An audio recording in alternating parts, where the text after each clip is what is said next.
क्या आपने कभी सोचा है कि एक योगी हिमालय की कड़कड़ाती ठंड में बिना कपड़ों के कैसे जीवित रहता है, या फिर कैसे कुछ साधक महीनों तक बिना अन्न और जल ग्रहण किए समाधि में लीन रहते हैं।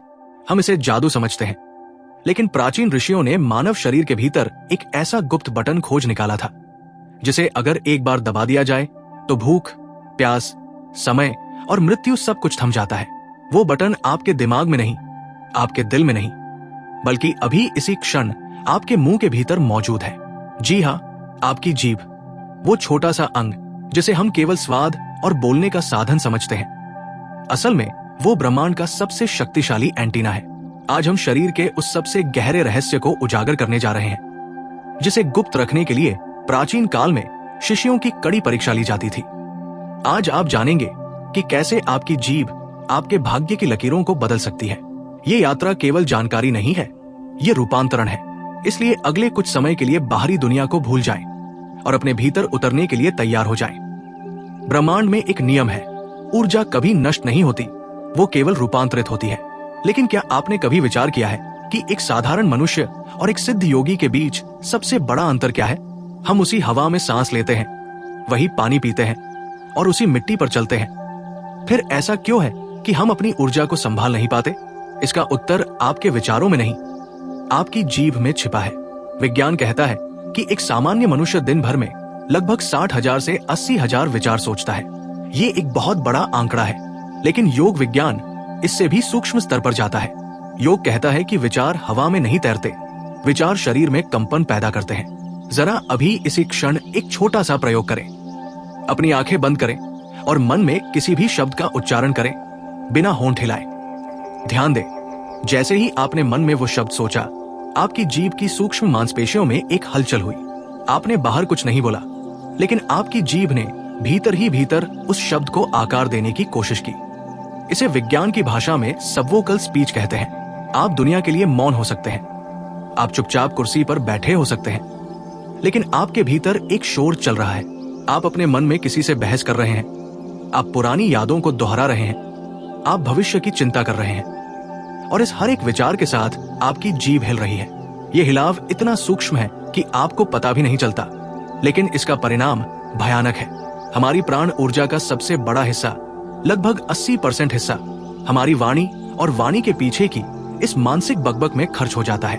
जीभ का संबंध सीधे हमारे मणिपुर चक्र से है, जो शरीर का ऊर्जा केंद्र है। जब जीभ निरंतर हिलती है, चाहे बोलने के लिए या सोचने के लिए, तो मणिपुर चक्र की अग्नि भड़कती रहती है और आपकी संचित ऊर्जा को जलाती रहती है। यही कारण है कि जो लोग बहुत ज्यादा बोलते हैं या जो लोग बहुत ज्यादा सोचते हैं, वे अक्सर जल्दी बूढ़े दिखने लगते हैं। उनके चेहरे से ओजस गायब हो जाता है, क्योंकि जिस ऊर्जा को शरीर की मरम्मत में लगना था, वो ऊर्जा जीभ के माध्यम से बाहर लीक हो रही है। हम एक ऐसे घड़े की तरह है जिसमें छेद है। हम कितना भी पौष्टिक भोजन कर ले, ऊर्जा टिकती नहीं। इस रहस्य को और गहराई से समझने के लिए हमें जीवन की शुरुआत में जाना होगा। जब एक भ्रूण मां के गर्भ में विकसित होता है, तो सबसे पहले विकसित होने वाले अंगों में से एक होती है जीभ। जन्म के बाद जब शिशु इस दुनिया में आता है, उसकी आंखें धुंधली देखती है, उसके कान स्पष्ट नहीं सुन पाते, उसके हाथ पैर नियंत्रित नहीं होते, लेकिन उसकी जीभ वह पहले क्षण से ही पूरी तरह सक्रिय होती है। वो जीभ से ही मां के स्तन को ढूंढता है, वो जीभ से ही स्वाद और स्पर्श के माध्यम से दुनिया को समझना शुरू करता है। क्या ये सुरक्षित है? क्या ये भोजन है? ये निर्णय दिमाग नहीं, जीभ लेती है। यही कारण है कि जीभ हमारी जीवित रहने की मूल वृत्ति से जुड़ी है। हमारे शरीर में 12 क्रेनियल नर्व्स होती है, जो सीधे मस्तिष्क से निकलती है। इनमें से सबसे महत्वपूर्ण और सबसे लंबी नर्व है वेगस नर्व। ये नर्व हमारे मस्तिष्क को हृदय, फेफड़ों और पाचन तंत्र से जोड़ती है, और आपको जानकर हैरानी होगी कि जीभ की जड़ इसी वेगस नर्व से सीधे जुड़ी होती है। इसका अर्थ समझते हैं आप? इसका अर्थ है कि आपकी जीभ का आपके पूरे नर्वस सिस्टम पर सीधा कंट्रोल है। जब आप तनाव में होते हैं, तो अनजाने में आप अपनी जीभ को तालू से जोर से दबाते हैं या दांतों के बीच भी लेते हैं। यह आपके दिमाग को संकेत भेजता है कि खतरा है, लड़ो या भागो। और जब आप अपनी जीभ को ढीला छोड़ देते हैं, उसे रिलैक्स कर देते हैं, तो वेगस नर्व सक्रिय हो जाती है और दिमाग को संकेत मिलता है कि सब कुछ ठीक है, शांत हो जाओ। प्राचीन ऋषियों के पास कोई मशीनें नहीं थी, लेकिन उन्होंने हजारों साल पहले अपनी अंतर्दृष्टि से इस कनेक्शन को देख लिया था। उन्होंने समझ लिया था कि अगर मन को नियंत्रित करना है, तो मन से कुश्ती करने की जरूरत नहीं है। मन हवा की तरह है, उसे मुट्ठी में नहीं पकड़ा जा सकता, लेकिन जीभ जीभ उस पतंग की डोर है जिसे पकड़ा जा सकता है। डोर को स्थिर कर दो, पतंग अपने आप स्थिर हो जाएगी। जीभ को स्थिर कर दो, मन अपने आप निर्विचार हो जाएगा। यही हठ योग का आधारभूत सिद्धांत है और यहीं से जन्म होता है उस तकनीक का जिसे दुनिया की सबसे रहस्यमयी मुद्रा माना जाता है, खेचरी मुद्रा। खेचरी ये शब्द दो धातुओं से मिलकर बना है। खे का अर्थ है आकाश और चरी का अर्थ है विचरण करना। खेचरी मुद्रा वह तकनीक है जो साधक की चेतना को इस भौतिक शरीर की सीमाओं से मुक्त करके भीतर के अनंत आकाश में उड़ान भरने की शक्ति देती है। लेकिन ये होता कैसे है? इसका तंत्र क्या है? हठ योग प्रदीपिका और घेरन संहिता जैसे प्राचीन ग्रंथों में इसका विस्तृत वर्णन मिलता है। हमारे मस्तिष्क के ठीक मध्य में, दोनों भौहों के पीछे और थोड़ा ऊपर, एक बहुत ही सूक्ष्म ग्रंथि है जिसे विज्ञान पीनियल ग्लैंड कहता है और अध्यात्म इसे सहस्त्रार या बिंदु विसर्ग से जोड़ता है। योग शास्त्र कहते हैं कि इस स्थान से हर क्षण एक दिव्य तरल पदार्थ टपकता रहता है। इसे वेदों में सोम रस कहा गया है, तंत्र में अमृत और सिद्धों ने इसे महासुख कहा है। एक सामान्य मनुष्य के शरीर में ये अमृत गुरुत्वाकर्षण के कारण नीचे गिरता है। ये मस्तिष्क से टपक कर सीधे गले में आता है और वहां से नीचे पेट में चला जाता है।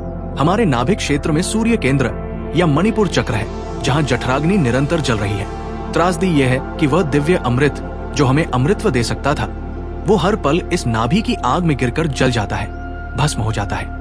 यही कारण है कि हम बूढ़े होते हैं। यही कारण है कि शरीर क्षीण होता है।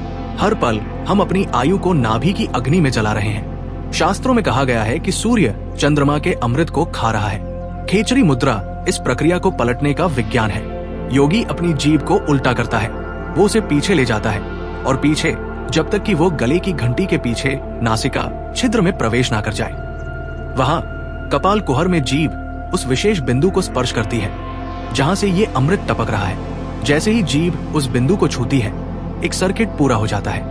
ये वैसा ही है जैसे बिजली के दो तारों को जोड़ देना। योगी उस अमृत को नीचे गिरने से रोक देता है। वो उसे अपनी जीभ के माध्यम से वापस सोख लेता है।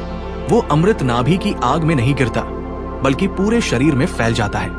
इस अवस्था में शरीर को भोजन की आवश्यकता समाप्त हो जाती है, क्योंकि जो ऊर्जा उसे भोजन से मिलनी थी वो अब सीधे आंतरिक स्रोत से मिल रही है। विष भी उस योगी के लिए बेअसर हो जाता है। सांप का जहर भी उसे नहीं मार सकता, क्योंकि उसका शरीर अब अमृत से बना है। यही वो रहस्य है जिसके दम पर योगी वर्षों तक जीवित रहने का दावा करते थे। अब आप सोचेंगे कि मैं तो गृहस्थ हूँ, मैं हिमालय का योगी नहीं हूँ, मैं अपनी जीभ को गले के पीछे कैसे ले जा सकता हूँ? क्या ये ज्ञान मेरे लिए बेकार है? बिल्कुल नहीं। खेचरी मुद्रा चरम सीमा है, लेकिन उस दिशा में बढ़ाया गया हर कदम आपके जीवन को बदल सकता है। आप अमृत पीने की भौतिक क्रिया शायद ना कर पाए, लेकिन आप अपनी ऊर्जा को नाभि में जलने से रोक जरूर सकते हैं। उसका उत्तर है सजगता और मौन। क्या आपने वाक सिद्धि के बारे में सुना है? पुराने समय में कहा जाता था कि ऋषि मुनि जो कह देते थे वो हो जाता था। वो वरदान दे दे तो वरदान, श्राप दे दे तो श्राप। ये कोई जादू नहीं था, ये ऊर्जा संरक्षण का परिणाम था। जो व्यक्ति व्यर्थ नहीं बोलता, जो निंदा में अपनी ऊर्जा नहीं बहाता, जो क्रोध में चिल्लाता नहीं है, उसकी जीभ में एक विशेष चुंबकत्व आ जाता है। उसके शब्द केवल ध्वनि नहीं रहते, वे संकल्प बन जाते हैं। जब ऐसा व्यक्ति बोलता है तो प्रकृति को सुनना पड़ता है। तो आज और अभी से आप इस गुप्त विज्ञान का उपयोग कैसे शुरू कर सकते हैं? पहला अभ्यास है नभो मुद्रा। ये खेचरी का पहला चरण है। दिन भर में जब भी आपको याद आए, ड्राइविंग करते समय, काम करते समय या टीवी देखते समय, अपनी जीभ की नोक को ऊपर के दांतों के ठीक पीछे मसूड़ों पर लगा लें। दांतों को टच ना करें, बस मसूड़ों को छुएं और जीभ को तालू पर चिपका लें। ये जीभ की प्राकृतिक विश्राम अवस्था है। जैसे ही आप ये करेंगे, आप देखेंगे कि आपका जबड़ा रिलैक्स हो जाएगा, आपकी सांसें अपने आप गहरी हो जाएंगी और सबसे महत्वपूर्ण, आपके विचार तुरंत कम हो जाएंगे। इसे अपनी आदत बना लें। जब मुंह बंद हो, जीभ तालू पर हो। ये एक छोटा सा बदलाव आपके चेहरे की चमक वापस ला सकता है, क्योंकि अब ऊर्जा लीक नहीं हो रही है। दूसरा अभ्यास है बोलने से पहले का पॉज। अगली बार जब आपको किसी पर गुस्सा आए या आप कोई प्रतिक्रिया देने वाले हो, बस 3 सेकंड के लिए रुक जाएं। अपनी जीभ को देखें, वो फड़फड़ा रही होगी, वो कुछ कठोर शब्द बोलने के लिए तैयार होगी। उस 3 सेकंड के अंतराल में जीभ को रिलैक्स करें। एक गहरी सांस लें। आप पाएंगे कि वो गुस्सा, वो कठोर शब्द वाष्प बनकर उड़ गया। आप अब जो बोलेंगे वो प्रतिक्रिया नहीं होगी, वो उत्तर होगा और वही उत्तर प्रभावी होगा। तीसरा अभ्यास है भोजन का मौन। दिन का कम से कम एक भोजन, चाहे वो नाश्ता हो या रात का खाना, पूरी तरह मौन में करें। टीवी बंद, फोन दूर, कोई बातचीत नहीं, पूरा ध्यान जीभ पर। जब आप भोजन को जीभ पर रखें तो आंखें बंद करके उस स्वाद के विस्फोट को महसूस करें, उस भोजन की ऊर्जा को महसूस करें। जब आप होशपूर्वक खाते हैं तो जीभ भोजन के प्राण को भी सोख लेती है।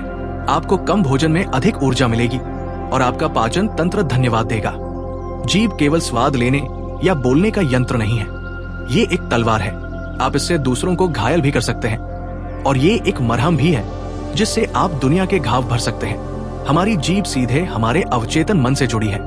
जब आप इसे पूरी तरह शिथिल करते हैं, जैसे योग निद्रा में, तो आपका अवचेतन मन खुलने लगता है। उस अवस्था में लिया गया संकल्प सीधे आपके अस्तित्व में बीज बन जाता है। मौन रहना कमजोरी नहीं, शक्ति का संचय है। जो जितना गहरा मौन होगा, उसका शब्द उतना ही दूर तक जाएगा। व्यर्थ बोलने की जगह मौन को चुने और आपके भीतर का अमृत कलश छलकना शुरू हो जाएगा। ये जीभ आपके जीवन का स्टीयरिंग व्हील है। इसे व्यर्थ के शब्दों, निंदा या स्वाद के लालच में मत घुमाइए। इसे स्थिर कीजिए। ये स्थिर होगी तो जीवन की गाड़ी अपने आप सही रास्ते पर आ जाएगी। रात को बिस्तर पर लेटते समय अपनी जीभ को शांत होने का आदेश दे। जैसे ही जीभ शांत होगी, विचार शांत होंगे और आप गहरी योग निद्रा में प्रवेश करेंगे। सुबह आप एक ऊर्जावान, शांत व्यक्ति बनकर उठेंगे। अपनी जीभ को तालू से लगा ले, मौन हो जाए। वो सन्नाटा ही आपका असली स्वरूप है। वो मौन ही आपका घर है और उस घर की चाबी आपकी जीभ के पास है। अगर आपको ये वीडियो पसंद आया तो लाइक, शेयर और सब्सक्राइब करें। धन्यवाद।